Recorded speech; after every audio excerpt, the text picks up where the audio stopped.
What is up YouTube? 'Tis I Chattington and we are back with another little reaction video. It's a beautiful day here in America, but you know what? I wish I was in Australia. They've got the NRL, they've got the AFL, they've got kangaroos, and they have beaches galore. I've been learning a lot about Australia recently. If you haven't seen my Exploring Australia video, I highly recommend it. Click on the link above up here.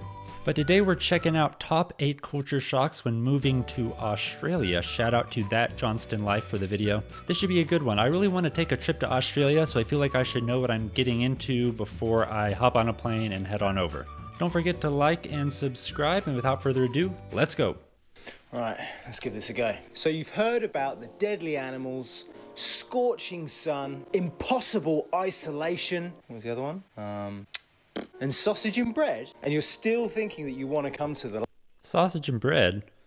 Is that like an Australian hot dog? Interesting.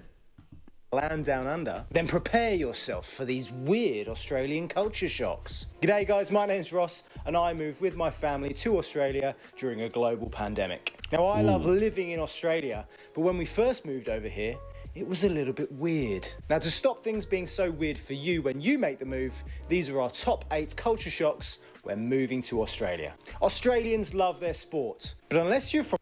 Okay, real quick. This guy said he moved to Australia, but his accent sounds Australian. So what's that about? Did he pick up the accent in like a few years or something? From Australia, sometimes the sport is a little bit strange. For example, football isn't football. And I'm not really talking about soccer, or am I? Oh, actually, he sounds British. My bad. Don't come for me in the comments. It really freaks me out to say the word soccer. For me, I know what football is. And for Australians, they also know what football is. But when you move to Australia, just resign yourself to the fact that you're now probably going to follow the minority sport, and also need a special subscription just to be able to watch it. Football in Australia can mean many things. Football for me means soccer, but football in Queensland means rugby league. And if you come from one of the southern states like Victoria or South Australia, then football can mean AFL. And I still don't understand how that game works. But I actually didn't know they called rugby league football in Queensland. That's interesting. That's good to know. But I did know that they called AFL footy. I want to learn. You can still have a beer at an AFL game, right? But if you come from the UK like me, and you still want to watch your beloved football, I was right. You're going to have to become a social hermit, bound to the wee hours of the night, just to watch your darling Premier League. If you don't like it, then take up one of the other many forms of football. And if you're American, well, they also kind of play baseball and stuff too, but probably not your form of football. Be like too hot in all the pads and stuff. Or imagine getting a spider in your helmet. Ooh. The second shock that we had coming from the antisocial rest of the world is the fact that in Australia, people are actually friendly to you. I mean, don't get me wrong, like, people are friendly in other parts of the world, but Australians are kind of like this weird level of friendly. People greet you on the street. Neighbours come up to your house and welcome you to the neighbourhood. People actually offer you help. Now for me, being the antisocial hermit that I am watching my Premier League, people being friendly to me was a little bit weird, and it just took a little bit of getting used to. But when it happened... Yeah, I feel like I wouldn't find that strange. As someone who's from Texas, the southern U.S. is known for being very friendly, very kind to people. I actually heard a funny theory about that once, which is that everyone in the South has guns, so that's why everyone is nice to each other. That could be part of it. I don't know, but I like to think that we're just good people down here. Happens to you in Australia, it really does make you realise how nice the world can be. Now, hey, you're going to think to yourself, people around the world are nice, and lots of them are. And you normally notice it when you're on holiday. Maybe it's the weather that makes people happier. Because I can tell you that the dreary darkness of winter kind of makes people the opposite. To be honest, this is one of the best culture shocks of Australia. Calling all social recluses out there. If you move to Australia, it's going to make you a better person. No one wants your social awkwardness or unfriendly banter. Australians are genuinely friendly, unless they don't like you. But there's no beating around the bush. I'll tell you straight. Now, coming from the northern hemisphere... That's one thing I really like about Australia. And of course, I've never actually been there, but whenever you have friendly people who aren't just being friendly for the sake of it, but are actually genuine, and they'll also tell you what they actually think, that's always a really good sign. So I really appreciate that about Australians. On the other side of the world, having a cold Christmas becomes a rite of passage. But here, cold Christmases, Welcome to the heat, my friend. Christmas in summer. It's hot. Really hot. If you don't have aircon, you're gonna struggle. It's not dark. You and your family aren't just confined to one room, watching each other open presents you probably didn't even want. Wishing that the TV was on so that you wouldn't have to make awkward conversation with family members who you hardly ever see apart from the festive time. Wondering to yourself, is it too early to start drinking yet? The fact is that with Christmas in Australia, you get to take all of the good bits of Christmas, like presents and spending time with family that you actually want to spend time with, and then add all the good things of summer, like going to the beach, spending time in the pool, having a barbecue in the sunshine. Don't hang on to your old traditions of Christmas, like your roast turkey with all of the trimmings. Okay, Christmas at the beach. I need to experience that at least once in my life. I wonder what that would feel like. I don't know. Probably be kind of weird, but who knows? Maybe it would actually like increase the holiday feel because people associate going to the beach with being on holiday, and yet Christmas is called like the holidays, or like it's part of the holidays. So it might be like relaxation times 2.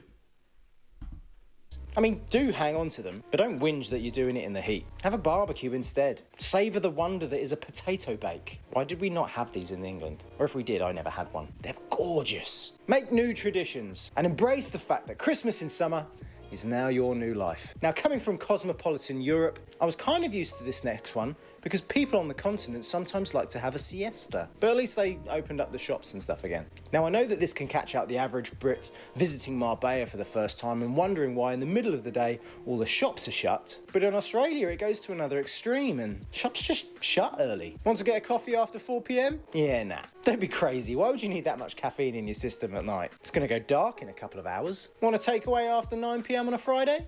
Well, you better live in the city centre. Ain't no one going to work after 9 p.m. in the burbs. You crazy? Unless you're Wow, that is interesting. I did not know that at all. in the major cities, things in Australia are rarely 24 hours. People have a life. They don't want to sit there waiting in a restaurant or a shop for your convenience. Don't be so selfish. Why aren't things so convenient? Well, it turns out people don't actually want to work all the time, and you need to respect that. Get a bit more organised. Enjoy a night in. Realise that Yeah, I definitely respect people not wanting to work, but it is interesting the cultural difference. Because in the US, pretty much every restaurant is going to be open till at least like 10 p.m. Well, I guess it's not too much different from what he said. He said like 9 p.m., but a coffee shop closing at 4 p.m., that would be pretty unheard of here unless it was like a really small, like specialty place.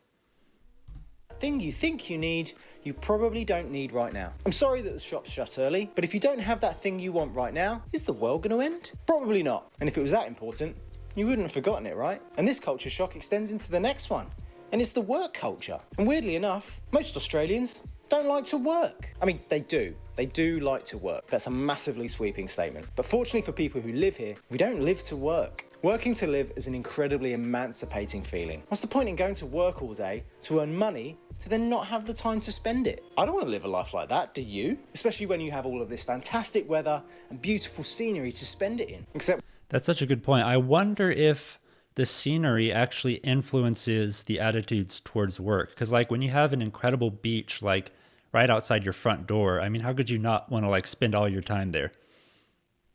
when it's a La Nina year, like, the scenery's still there, but the weather's still a bit crap, and it has been for the last 2 years. Fortunately for most Australians, this laissez-faire attitude to work extends to lots of different industries. If you're sick of the daily grind in your job, then come to Australia, and you can do the same thing but not work as hard. Wouldn't we all want to just do that? But sometimes this incredibly laid-back nature can lend itself to some slightly weird / potentially unsafe habits. Barefoot in public? That one takes a little bit of getting used to. Especially living up here in the sunshine state of Queensland, seeing people go barefoot in your local Coles can be pretty much a daily occurrence.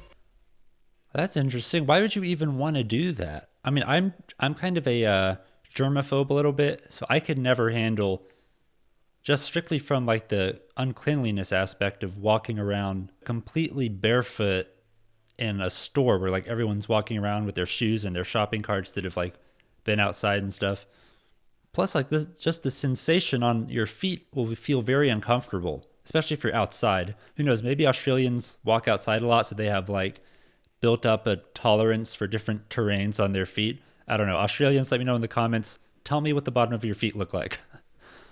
Lots of people do it, especially children. It's like they've got an allergy to shoes or thongs. Just put some thongs on, mate. Protect yourself. Now, for us foreigners who are used to wearing shoes anyway just to keep our toes warm, seeing people go barefoot in public and it's not the beach or a swimming pool can be a little bit weird. But actually, rather than criticising or wondering if they've got asbestos in the soles of their feet, don't criticise. Join them. Everyone talks about that feeling where you can spread your toes in the sand and how liberating it can be. Well, just go barefoot in public, mate. You get that feeling all the time, except when it's the middle of summer and you step on that black tarmac. Maybe put your thongs on then. Now, if you thought going barefoot in public was rather informal or slightly offensive, then wait until the average Australian speaks to you. Don't get me wrong, most of them are educated, eloquent individuals, but the average Aussie does love a swear. They even do it on the radio. The first time I heard shit on the radio in the morning, I was wondering if my driving was okay or if someone was shouting at me in traffic. No, it was the person on the radio. I've even heard them drop the odd wanker, which can be wholly confusing to some of the people watching. What was that word? I have no idea. This that don't even know what a wanker is. They can say wanker on the radio, yet I'm cursy enough Okay, I think I got it. on my videos. What a beautiful country we live in. Now, don't get me wrong, they don't go for the hardcore stuff like or bugger. Wait, bugger isn't really that bad, is it? Oh, I've buggered this up. But most Australians will drop the C-bomb at you as a term of endearment. How's it going? I know that for lots of people when...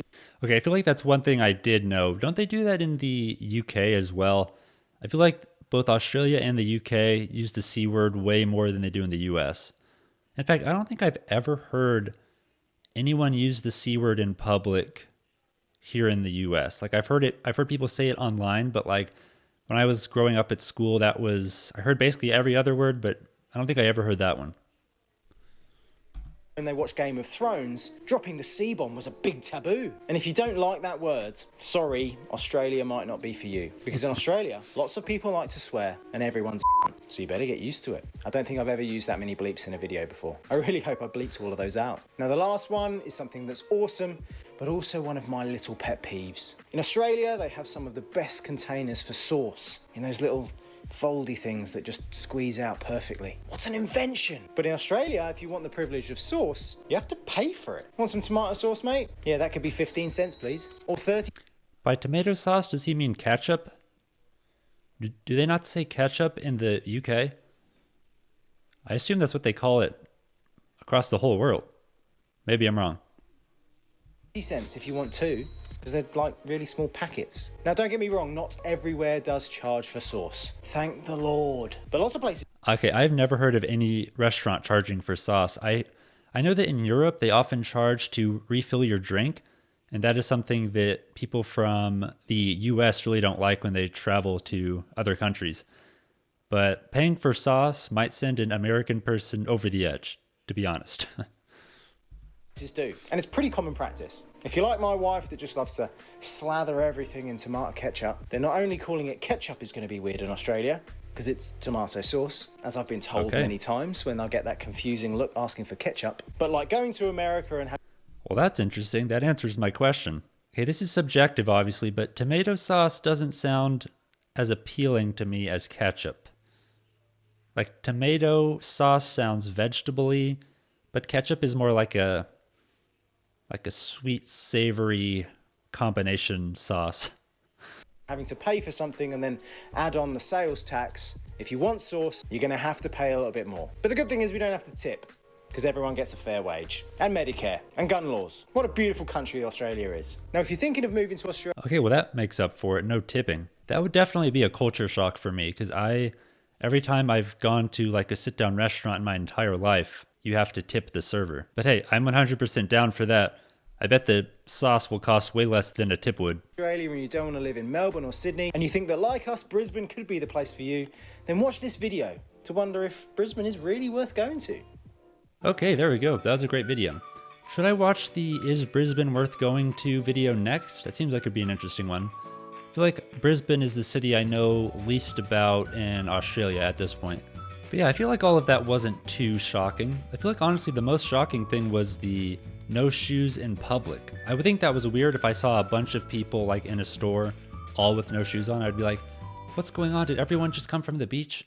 And also the thing about sports, how like different parts of the country are more into certain sports than others. Like Queensland likes the NRL more and the other half of the country likes the AFL more. Like, that's pretty interesting. I feel like it's not that way in the US either. I feel like in the US, pretty much every part of the country likes the same sports equally. Like, everyone across the entire US is pretty much really into football. And by that I mean American football. And also basketball, which is my favorite sport. Pretty much you're gonna find basketball fans everywhere across the whole country. So it's not really like a geographical divide like it is in Australia. And of course, if I end up going to Australia, I'm gonna have to add the word to my vocabulary. I actually don't know how to bleep words yet, so hopefully I can find a sound effect for that. If there are any other videos you guys want me to react to, leave a comment down below. Thanks for watching, and I'll catch you guys next time.